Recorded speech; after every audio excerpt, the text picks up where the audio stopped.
This is St. Louis on the Air from St. Louis Public Radio. I'm Elaine Cha. There are many ways music can tell a story. When it comes to Edith Piaf, the iconic French singer, the story we still hear is one of love and defiance.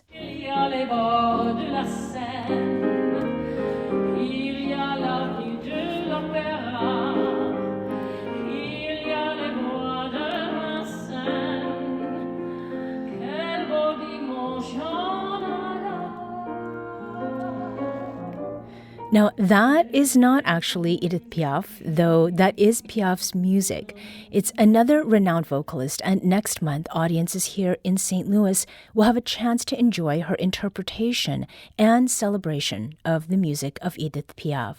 And joining me now to talk about that show and the music of Edith Piaf, soprano and incoming artistic director of Opera Theater of St. Louis, Patricia Racette. Patricia, welcome to St. Louis on the Air. Thank you, Elaine. Great to be here. Now, Edith Piaf's music mixes heartbreak and defiance into something that today feels very real and complicated. And you're performing a show next month called Patricia Sings Piaf. How is it that you were introduced to her music? Well, that's such an interesting question to which I have no answer. It's in fact, speaking with your producer, he said he wasn't that familiar with Piaf, but somehow he was familiar with some of the songs. Her music somehow became part of the fabric of what we listened to, and so I remember I recognize that song. Oh, that song, right? And so. So I always had an interest. I had a show before this one called Diva on Detour, and we did one of the spots on that was a Piaf medley, and it always was like perhaps the most popular part of that show. Mm-hmm. And so I was approached by Patricia Barretto at the Harris Theater in Chicago to produce a new show, an evening of Piaf. And so that is what we did. And it was supposed to happen, but COVID hit. And one thing I was grateful for is the added 2 years because it needed that much time. I did a lot of research and a lot of investigation to find the songs and the storytelling that I envisioned. And some songs were not available to get the sheet music, so I had to send it to someone to transcribe what they heard into sheet music. Now, Edith Piaf died at the age of 47, so relatively young, and that happened in 1963. And it was only a few years after releasing one of her most well-known songs, which is Non, je ne regrette rien. And her music, done, Elaine. It's my Canadian upbringing. Now, her music is still everywhere. Why do you think that she's so timeless?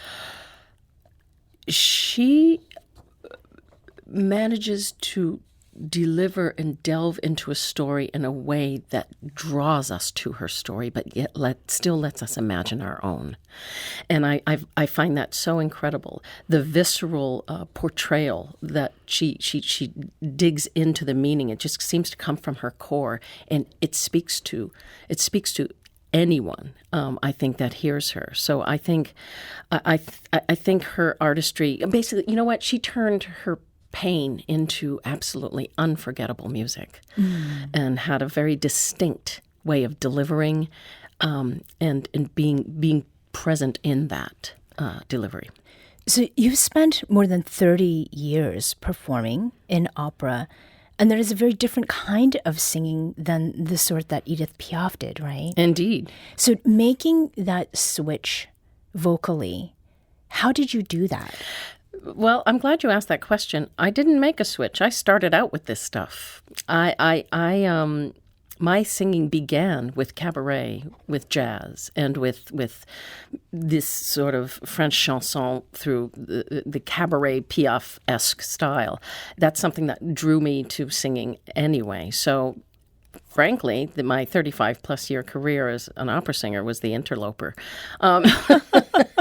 So it's this for me is returning home, returning to my original love of singing and performing and storytelling. Mm-hmm. So the distinctiveness of Piaf's voice, there's no way to confuse it for anybody else. It is powerful. There is great range and emotion. And these are also things that we see in opera.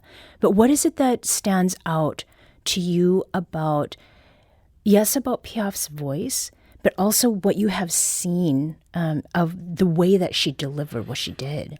Right. Well, what's interesting is you look at film clips, you look at, photos. I went through so many photos and looked at it. She would stand there and sing, this petite little figure, and this enormous visceral sound came out of her, so wedded to meaning, that in emotional texture. And she would just stand there, and somehow it would completely take her over without movement, without anything so overtly external in her physicality. But it came through her voice, it came through her text delivery, and it came through her just deep connection to everything she was saying. Mm-hmm. She actually said that she was quoted as saying that, if I did not have the life that I did, I would not be able to sing the way I do. And that's what she did. She delivered an immediacy, an invested, unique way of storytelling through music and through her unique, powerful voice. Mm-hmm. Let's listen to one of the original songs by Edith Piaf, and which you are going to be performing next month. This is L'accordéoniste.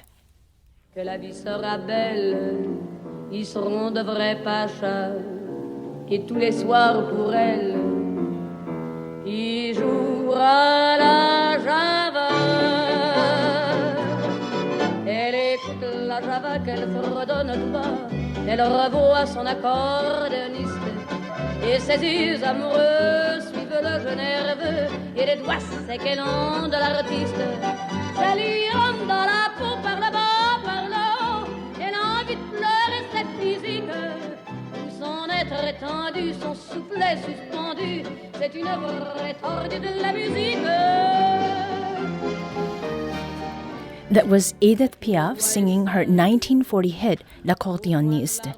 Now, Patricia, tell us a bit about this song and why you chose it for your upcoming show, Patricia Sings Piaf.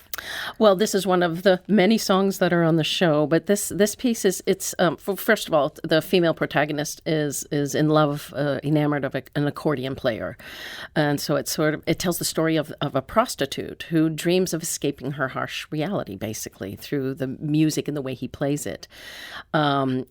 It symbolizes freedom, joy, an escape from a difficult life, and he is called to war in the third and final verse, and so when he finally leaves, she finally allows herself to be allured to the dance floor. It's a perfect blend, honestly, a perfect blend of Piaf's hallmark of ecstasy and tragedy. Mm-hmm. It's just, which is so great. Now, there was a bit of ecstasy and tragedy in your preparing this song. It was quite a challenging one, right? Yes, it was, because there's so much material and not all of it is readily available. In fact, there's one song on the program called Reste, mm-hmm. Stay. Yeah, and it's very through composed. It's very almost like a recitativo. It's speech-like, but it's heartbreaking. And I found this like scratchy old recording. I mean, it was just like, I don't know where and when it was made. Mm-hmm. And there's absolutely no sheet music for it. So I had to have it transcribed by a company that does that in order to, hand it to my pianist and for us to talk about the arrangement. So, mm-hmm. Yes, it took a lot of time to put this together, to go through the material, decide what would be the best storytelling, and also decide what would be the best, because this is not an imitation of Piaf. This is a celebration of this great chanteuse. Mm-hmm. Let's talk about language, too. You had commented on my pronunciation. Yes. You are singing these songs in French. Is there some way that you're bringing people into the lyrics, to the story that she's telling, even if they do not understand the words? Yes, there absolutely is. I'm a firm believer that I don't want people reading my concert. I want them experiencing the performance and the music. And so I hired a projection designer, a video designer. So we have photo projections and at times some video with some of the words, but just like describing the essence of the song. I mean, I would like to reference a quote from Piaf that says, "I want to make people cry, even when they don't understand my words." That's one of the biggest things that drew me to her. And as an opera singer, I can certainly understand that, singing things in foreign language. Yes, now we have surtitles, but my hope and belief is in performing this concert. And between the words that are up there describing the essence of the song and the way in which I deliver it, that the audience, the listener, the viewer will walk away with an understanding. And it also allows a freedom for the audience to, as I said earlier, sort of imagine their own stories within these stories, which is the magic of live performance. Let's listen to another of Edith Piaf's most famous songs, which we mentioned earlier. This is Non, je ne regrette rien. Non, rien de rien. Non, je ne regrette rien. Ni le bien qu'on m'a fait, ni le mal, tout ça m'est bien égal. Non, rien de rien. Non, je ne regrette rien. C'est payé, balayé, oublié. Je me fous du passé. And that's Edith Piaf singing her 1960 hit, Non, je ne regrette rien, a song in which she proclaims that she regrets nothing, neither good nor bad. I think knowing just that little bit, there's so much that you can understand of the song without knowing literally what the words mean. And it is a song that is a story of emotions. What is the message that it delivers to you? It's an absolute, freedom from the past, all the joys, all the pains, every mistake. It's all accepted, and the choice to refuse to dwell on regrets, and instead embracing and looking forward to the future. Mm-hmm. We're going to take a quick break here, but we'll be back shortly to continue this conversation with opera performer Patricia Racette, the soon-to-be artistic director of Opera Theater of St. Louis. This is St. Louis on the Air on St. Louis Public Radio.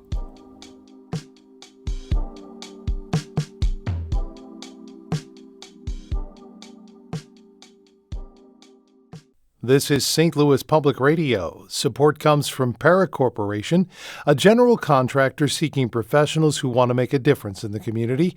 More at parrot.com/careers. Welcome back. Let's return to our conversation with opera performer Patricia Racette.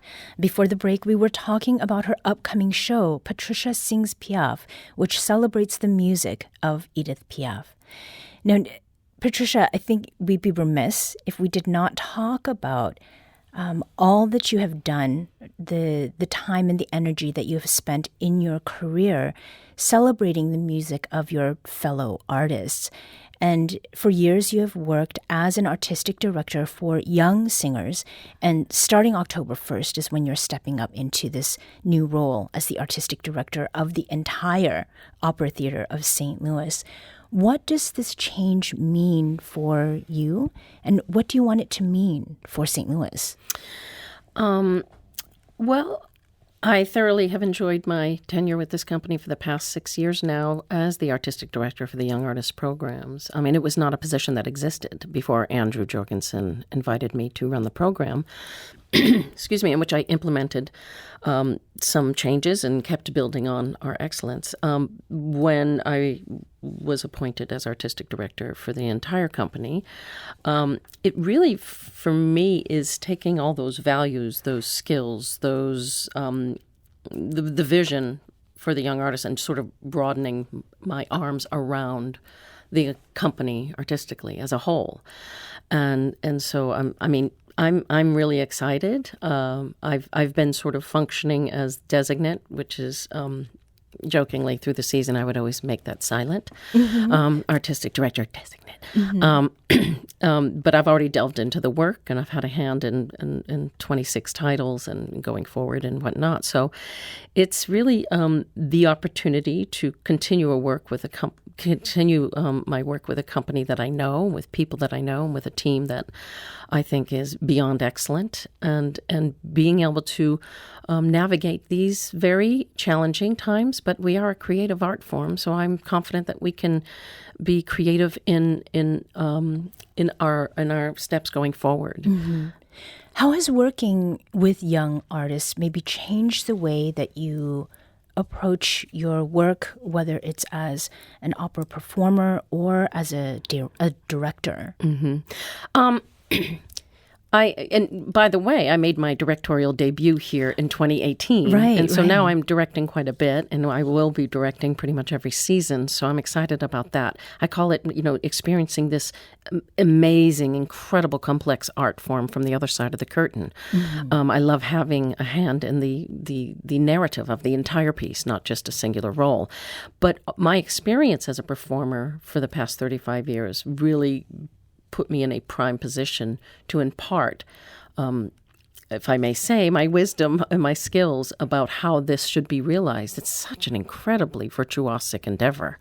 And so being able to do that as a director and do that in coachings with young artists, but also applying that knowledge, applying those abilities in ascertaining and casting the best choice for any given role, the best creative team for any given title. That's exciting and that's fun, and there are a lot of variables, but I'm excited to really dig into that and continue building on our excellence as a company, but also introducing new ways of telling these stories. Opera Theatre of St. Louis, it has made waves in the opera scene, and it's been known for its world premieres. Some of those include Champion, Fire Shut Up in My Bones, and just this last season, This House. And we've spoken with folks on the show about that. How does the legacy of world premieres in particular at Opera Theatre influence maybe how you're thinking about approaching this role as the artistic director? Certainly. I believe very strongly that we need to continue our commitment to world premieres. But let's be honest, that's an expensive endeavor for a company. And in these times that are a bit difficult, there's some pivoting that I believe we need to do and will do.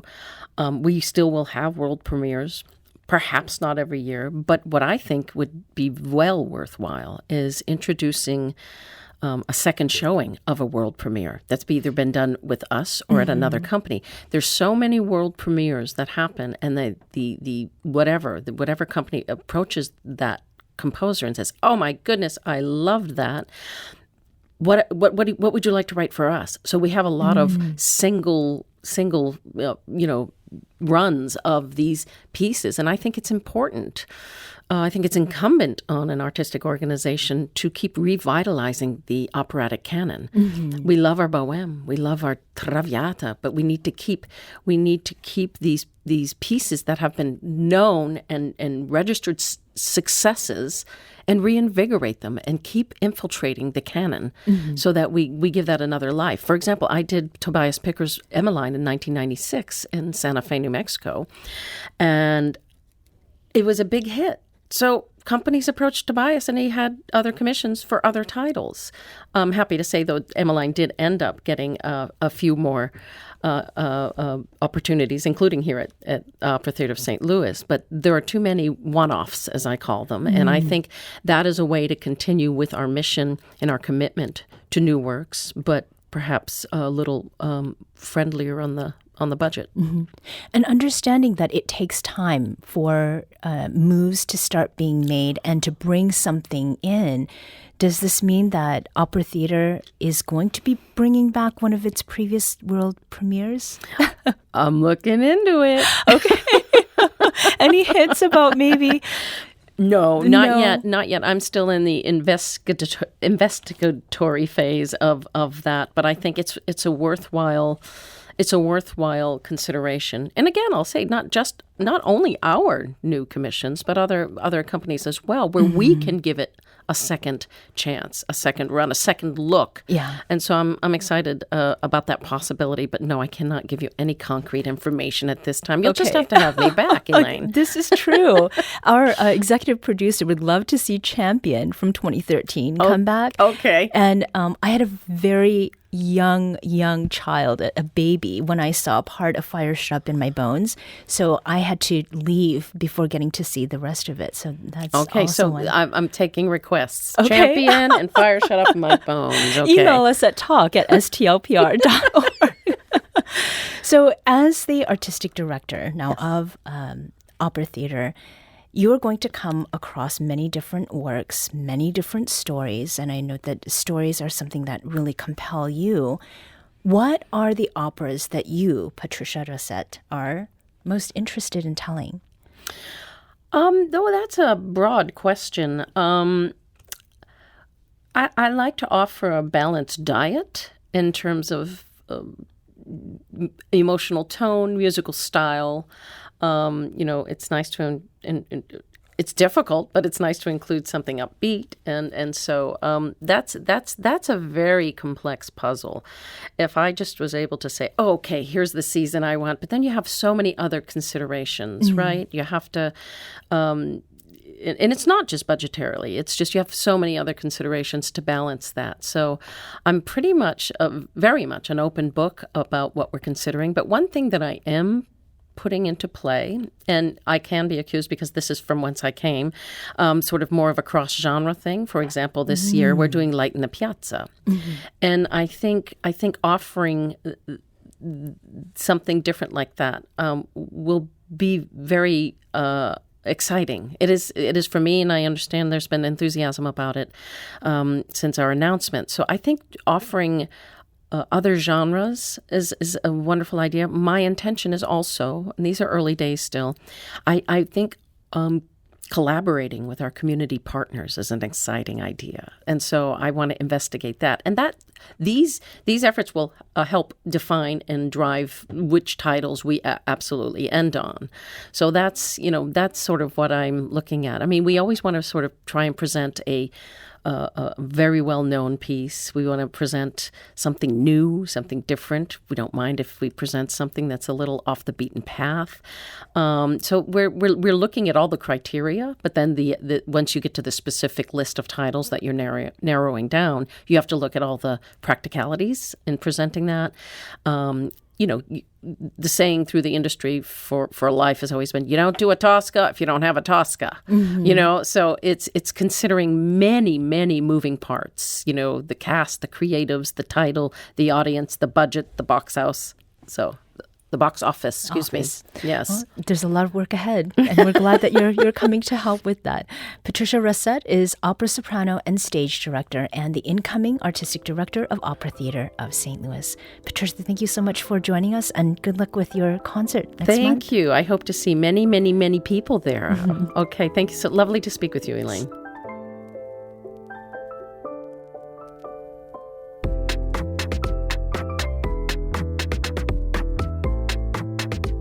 This episode was produced by Danny Wissentowski.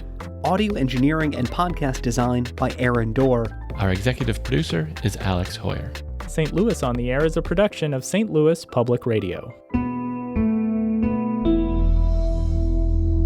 Understanding starts here. Do you find yourself regularly listening to episodes of St. Louis on the Air? Suggest us to a friend you think might enjoy our conversations, and leave us a review and rating on Apple Podcasts on the App Store. It's the simplest way to help people discover our show. Thank you. St. St. Louis Public Radio is a member-supported service of the University of Missouri-St. Louis.